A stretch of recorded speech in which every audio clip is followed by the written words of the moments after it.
வணக்கம் நண்பர்களே, அனைவருக்கும் வணக்கம். மிக முக்கியமான ஒரு அறிவிப்பு வெளியாகி இருக்கிறது. தொடர்ந்து ரகசிய ஆலோசனையில் ஈடுபட்டிருக்கிறார்கள் மிக முக்கியமான அரசியல் கட்சி சார்ந்தவர்கள். வீடியோவை முழுமைக்குமே பார்த்தீங்கன்னா பார்க்குமாறு கேட்டுக்கொள்ளப்படுகிறது. இப்போ நம்ம தமிழ்நாட்டில் பார்த்தீங்கன்னா ஜூலை மாதம் 7ஆம் தேதி 10ஆம் தேதி கிட்ட பார்த்தீங்கன்னா விழுப்புரம் மாவட்டம் விக்கிரவாண்டியில் இடைத்தேர்தல் பார்த்தீங்கன்னா நடைபெறுது. அந்த விக்கிரவாண்டி இடைத்தேர்தலில் கிட்டத்தட்ட 10க்கும் மேற்பட்ட நியமனங்களை நியமிச்சிருக்கிறாரு நம்முடைய திமுகவுடைய தலைவர். அது மட்டும் இல்லாமல் கிட்டத்தட்ட பார்த்தீங்கன்னா ஒரு சில அமைச்சர்களுக்கு பதவியை மாற்றம் செய்து கொடுத்திருக்கிறார். பொன்முடியுடைய உத்தரவின் பேரில் பார்த்தீங்கன்னா நம்முடைய செஞ்சி மஸ்தானை அதிரடியாக பொறுப்பிலிருந்து நீக்கியிருக்கிறார்.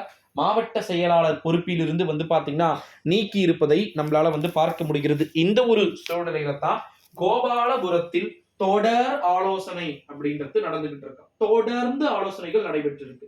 கேப்பே விடாம ஆலோசனைகளுக்கு மேல ஆலோசனைகள் பாத்தீங்கன்னா கோபாலபுரத்துல போயிட்டு இருக்கிறதா நமக்கு தகவல்கள் என்பது கிடைக்க பெற்று கொண்டிருக்கக்கூடிய ஒரு சில சூழ்நிலையை தான் திமுகவின் ஊப்பிக்கள், அதாவது உடன் பிறப்புக்கள் சொல்லக்கூடிய கருத்து என்னவா இருக்கு, இந்த முறை நம்ம தான் அப்படின்றதுல நம்ம உறுதியா இருக்கிறோம், அதுல மாற்று கருத்துக்கு இடமே கிடையாது, இந்த முறையும் திமுக தான் தன்னுடைய மிகப்பெரிய அடுத்த தேர்தலுடைய வெற்றியை திமுக பெறும் அப்படின்றதுல மாற்று கருத்துக்கு இடம் இல்லை அப்படின்றத சொல்லி இருக்கிறத பார்க்க முடியுது நண்பர்களே. அது மட்டும் இல்லாம இன்னொரு மிக முக்கியமான ஒரு தகவல் என்னன்னா, விக்கிரவாண்டி தொகுதியில ஜெயிக்கிறது 2வது விஷயம், பொறுப்புகளை மாற்றுவது தொடர்பா நிறைய பிரச்சனைகள் திமுகவுக்குள்ள வளம் வந்துகிட்டு இருக்கு அப்படின்றது தான் இங்க இன்னொரு விஷயமா பார்க்கப்படுகிறது.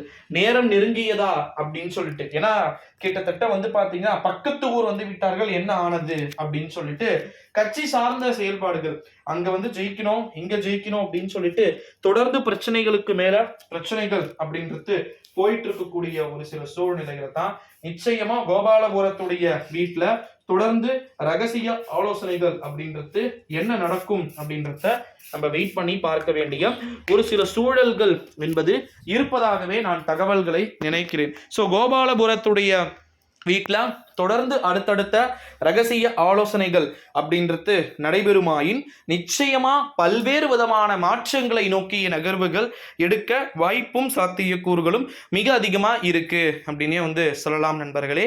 கோபாலபுர குடும்பத்திலேயே 3 பிரிவுகள் பாத்தீங்கன்னா பண்ணிட்டு இருக்கிறாங்க அப்படின்றது எதிர்பார்க்கப்படுகிறது. ஸோ அதனால அதெல்லாம் அடுத்தடுத்த காணொலிகளை நான் தெளிவா எக்ஸ்பிளைன் பண்றேன்.